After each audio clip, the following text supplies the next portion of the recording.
question people often ask when they start studying public law is, does the United Kingdom have a constitution? In this video, I'm going to talk about this question a bit, and in the next video, I'm going to offer my view that the United Kingdom does have a constitution, but that it is unstructured.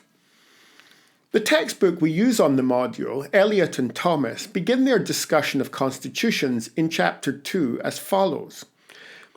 People often say the United Kingdom does not have a constitution. They are wrong.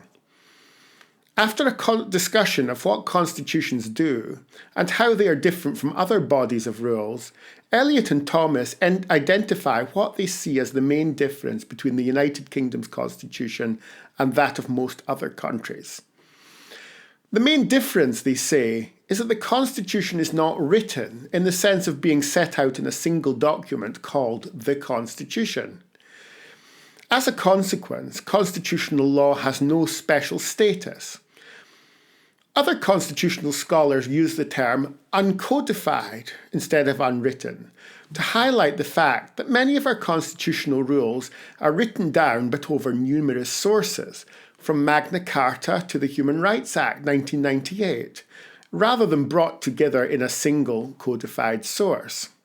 But this is only one view of the Constitution, as Eliot and Thomas themselves acknowledge. In fact, a perusal of the scholarly literature shows that there are a range of views on what you might have supposed to have been the most basic of facts about our Constitution. At one end, you will come across F. Ridley, who argues that there is no British Constitution, and the idea that there is one he calls a dangerous case of the Emperor's new clothes. At the other extreme, MacCormick advances the argument that the Treaty of Union of 1707 is a written constitution of the United Kingdom. By the Treaty of Union, we mean identical legislation passed by the Scots and English parliaments, which extinguished the Scottish Parliament and admitted Scots MPs and peers into what MacCormick argues was a new United Kingdom Parliament. And in between these views, you will find that the debate over whether the Constitution should be best described as unwritten or uncodified is surprisingly vociferous. So who is right, Ridley or MacCormick, or one of the positions in between? You might think that this would be a simple matter of looking up a dictionary, perhaps a specialist dictionary like Black's Law Dictionary, for the meaning of the word constitution, and then deciding if anything in the law and possibly the political practice of the United Kingdom conforms to that definition. Start with a definition is a frequent piece of essay writing advice. But this would not be a very helpful thing to do in this case. It would be an example of what the philosopher H.L.A. Hart calls definition and theory jurisprudence. Start by stipulating a definition, then evaluate whether a particular legal phenomenon conforms to that definition, and eureka, here's your answer. The problem is that if your definition is arbitrary or incomplete, so will your answer be. Garbage in, garbage out. Hart's broader point was that this was a misleading way of getting to the underlying concern, in our case, the nature of the United Kingdom Constitution.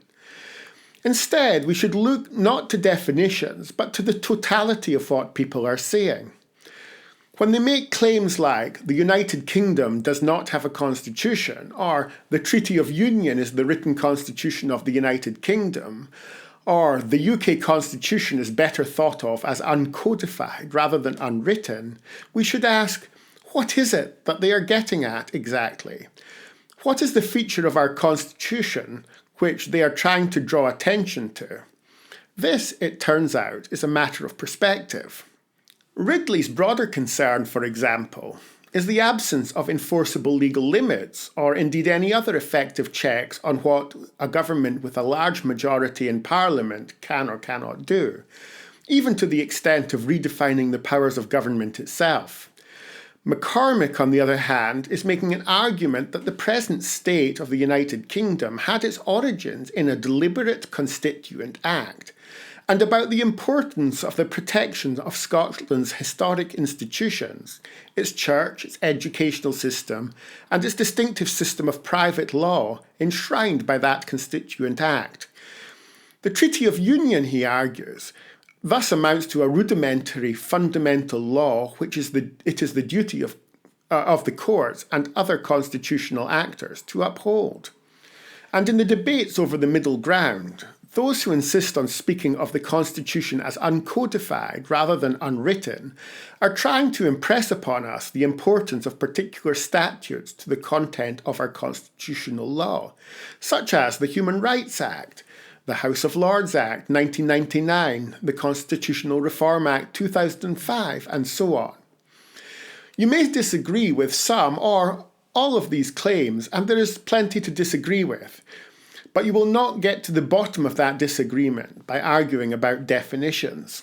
So, it is not necessarily a question of who is right.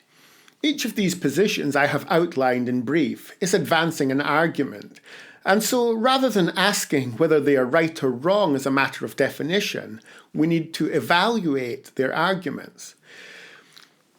Channeling the jurist William Twining, I would say that you should ask yourself 3 questions about any argument that you come across. Do I agree with the questions? Do I agree with the reasons? And do I agree with the answers? And see if you can identify why you do or not agree with any of these. And it goes without saying that what I am saying here about constitutional law goes just as much for any other subject that you will study. Personally, I think that the most significant feature of the British Constitution is not that it is unwritten or uncodified, but that it is unstructured. What I mean by that is that our Constitution establishes different loci of power, Parliament, the executive and the courts, for example, but it does not order or systematise the relationship between different loci to any great extent. And in my next video, I will flesh out what I mean by that claim in a bit more detail. I'll see you in the next video.